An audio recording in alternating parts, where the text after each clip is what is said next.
Halo, Assalamualaikum warahmatullahi wabarakatuh. Saya ingin mempresentasikan ujian tengah semester, yaitu mata kuliah Ekonomi Syariah, dosen pengampu Bapak Imhar. Ujian tengah semester. Perkenalkan, nama saya Tika Novitasari. NIM saya 28921503005. Saya dari Prodi Manajemen Plus. Saya sekolah di Universitas Pancasakti semester 4. Saya ingin menjelaskan materi, yaitu ada Resum Ekonomi Syariah. Islam dan Syariah Islam. Sebelum mengetahui ekonomi syariah, kita harus mengetahui apa itu Islam dan juga apa itu syariah Islam. Karena ekonomi syariah akan membawa kita mengaitkan dengan ekonomi dalam syariat Islam. Islam adalah sebuah pedoman hidup dan berkehidupan yang ditetapkan langsung oleh Allah Subhanahu wa Ta'ala. Dan dasar-dasar ajaran agama Islam ada beberapa macam, yaitu diantaranya ada akidah, syariah, dan akhlak. Hukum dalam Islam disebut juga hukum syarah, yaitu hukum yang Allah buat untuk mengatur perbuatan manusia di dalam mengandung tuntunan untuk dikerjakan atau ditinggikan hukum. Islam memiliki 3 saran utama yang menyucikan jiwa, menegakkan keadilan jiwa dan masyarakat, dan mewujudkan kemaslahatan manusia. Sistem ekonomi konvensional terdiri atas 2 sistem ekonomi, yaitu kapitalis dan sosialis. Ciri-ciri sistem ekonomi kapitalis bebas memiliki hartanya sendiri atau perorangan, memiliki hak mutlak atas hartanya sendiri dari apa yang dirinya telah dapatkan dan tidak dapat siapapun boleh melarangnya. Ada pula karakteristik sistem kapitalisme sebagai berikut. Ekspansi kekayaan yang tercepat atau dicepat dan diproduksi yang maksimal serta pemenuhan keinginan menurut referensi individual merupakan suatu yang esensial bagi kesejahteraan manusia.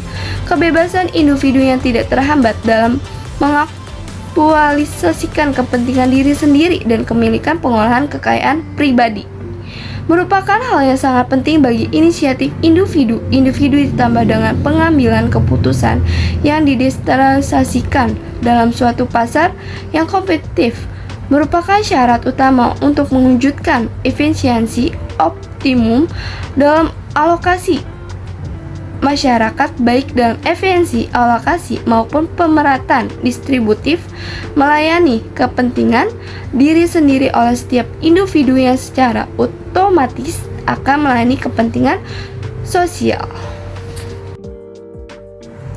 Dengan demikian, secara umum dapat disimpulkan bahwa prinsip-prinsip yang terkandung dalam sistem ekonomi kapitalis adalah sebagai berikut. Setiap individu menganggap pihak yang paling mengetahui hal yang terbaik untuk dirinya sendiri. Kebebasan penuh yang dimiliki oleh setiap individu. Penentuan keseimbangan dalam perekonomian sepenuhnya diserahkan pada proses mekanisme harga pasar. Minimalisasikan campur tangan pemerintah dalam perekonomian. Dampak sistem ekonomi kapitalis.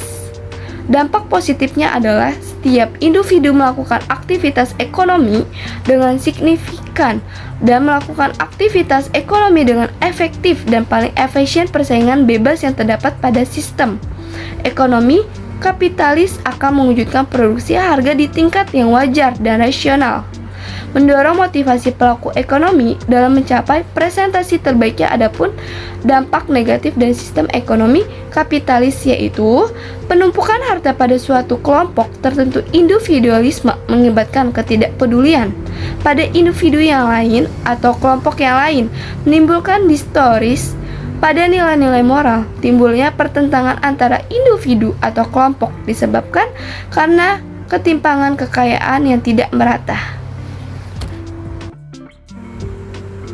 Sistem ekonomi sosialis. Sistem ekonomi sosialis memiliki ciri-ciri antara lain sebagai berikut.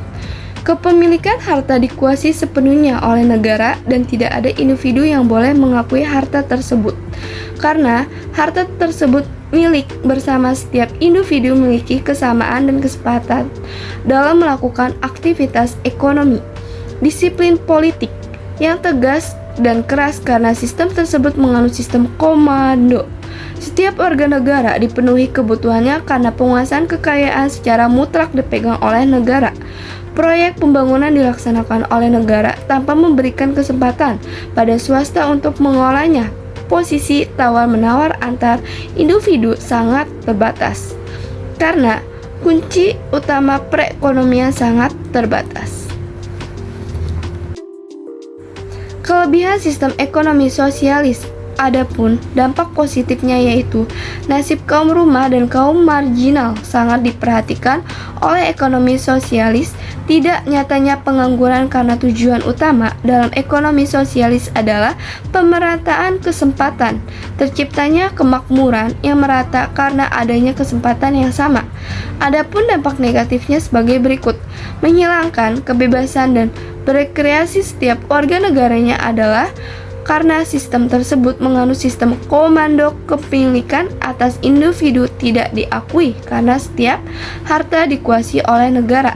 Mereka menganggap bahwa tidak ada gunanya bekerja keras karena setiap penghasilan yang mereka dapatkan akan dikuasai oleh negara. Penguasa harta oleh negara mengakibatkan penumpukan harta dan modal pada kelompok penguasa. Dalam hal ini terjadi kesenjangan antara masyarakat dan kelompok penguasa dan perekonomian sehingga masyarakat hanya menerima apa yang diberikan oleh negara. Sekian dari presentasi saya. Mohon maaf apabila ada kata-kata salah atau kurang tepat. Terima kasih Bapak dosen pengampu, Bapak Imran. Wassalamualaikum warahmatullahi wabarakatuh.